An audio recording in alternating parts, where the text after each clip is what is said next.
Now, in general, when we present these courses, we talk about different areas of retirement planning and retirement accounts. But for this particular course, we want to focus, as I said, on required minimum distributions. We're going to look at the required minimum distributions that apply to IRAs as well as employer-sponsored retirement plans.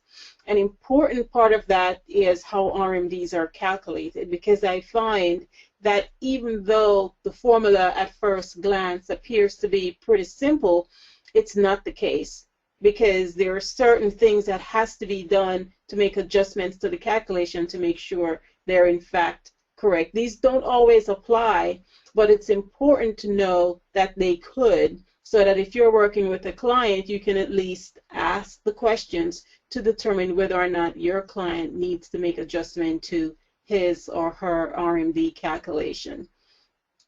We're going to look at the different individuals and the type of accounts that are subject to required minimum distributions, because not everyone is, and not every account is subject to the RMD rules. And equally as important, we're going to look at some of the mistakes that usually occur with RMD calculations, and hopefully will help you to be able to identify instances where these mistakes could occur so you can help your clients avoid them, or if you come across these mistakes after the fact, then you can help to correct them where possible.